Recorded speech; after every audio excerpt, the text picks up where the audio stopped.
Over the last month, many people have said many strong words to us. They say that adults don't cry. However, what does one do when you lose your hero? To say that we are devastated would be the greatest understatement ever. We have lost our hero, and we are sad. This hero can never be brought back by any means, and given his mark on our lives, it makes it hard. Yet, we hold our heads up high because we know the man who is and always shall be our hero. We know the principles he stood for and the way he raised us. Throughout our childhood, I in particular was fascinated by superheroes. It took me a while to realize that I had my own personal superhero. Our hero was a different type of hero. In the various phases of our lives, he was not your traditional superhero who flew in, saved the day, and flew out again. He was a constant figure, a consistent, principled individual who let his actions speak to us about what was right and what was wrong. Over our lifetimes, our hero has been both supporting and challenging. He brought us up in the way that him and our mother thought was best: principled, independent, self-critical, meticulous to a fault, and analytical about all we do. In primary school, when I came fourth at the end of the year, our hero first said, "Well done." Then he asked me, "I've been to number first." Whenever we complained about some work being hard, and he did this to so many people who have said this, our hero reminded us that hard work never killed anybody. Yet when we truly required someone to be a rock of support for us, our hero was there. He gave us immense responsibilities early on in life, such that we would learn several important lessons at relatively young ages. He taught us to be fair in all we did and to be kind to all we met. This hero was different from the start. The other thing we soon learned growing up, that was our hero wasn't necessarily exclusive to us. Several people spoke to us about heroic efforts he had made for them.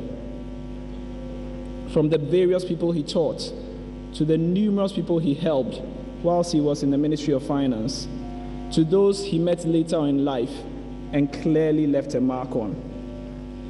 In the last few weeks, we have heard many stories that range from the incredibly absurd to the hilarious. We have learned how our hero facilitated things such that GBC was able to broadcast Italia 90 so we could all watch the World Cup. We have heard how our hero was instrumental in the financing of the cardio center in Kolebu. We have heard about currency swaps he organized. We have heard about his helpful work with MIDA, how he facilitated ammunition for soldiers in need, how he always spent within his yearly budget every office he was in. Several bank chairpersons have come to us and they have told us how influential he was in their setup.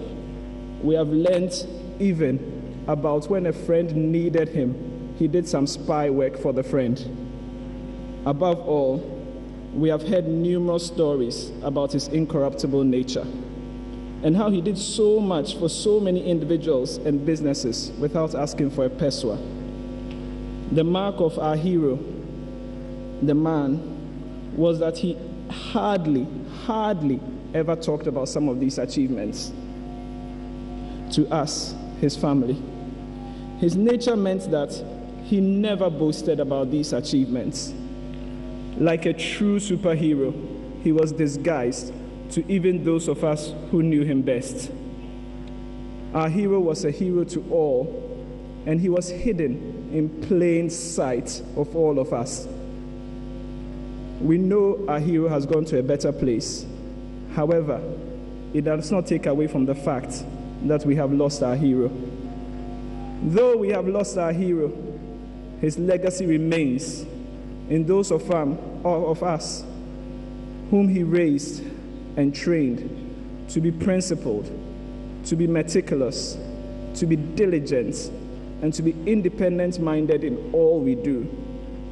Today, I stand here and boast proudly about my father, my firewall, my superhero, who is better than all those I used to adore as a child.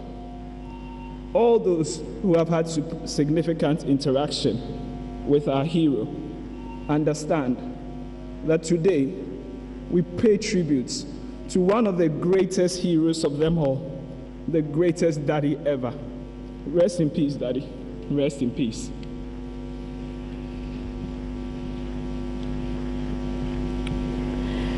To our hero. My world stopped on the morning of 29th June 2018. I was not prepared to lose you, but I know God is real. How could he not be when he gave you to me?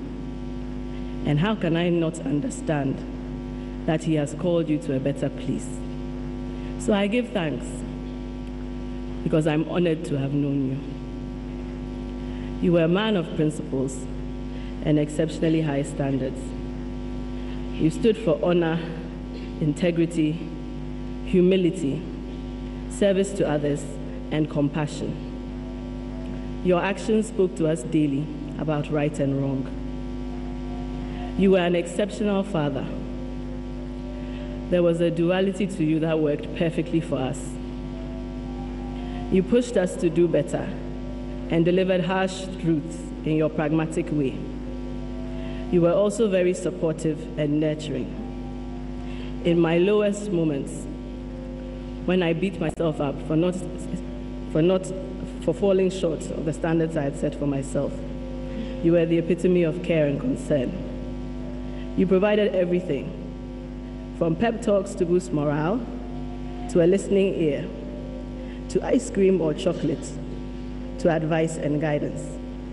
Above all else, you were relatable. No topic was off limits. In conversation, you shared with us your childhood, your successes, and your shortcomings.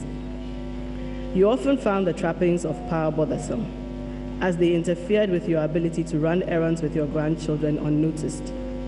You weren't one for standing on ceremony and preferred to relax formalities whenever possible.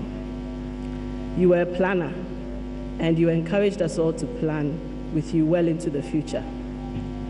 In a way, this makes the days ahead harder to bear, because we had many goals set and many tasks yet to accomplish.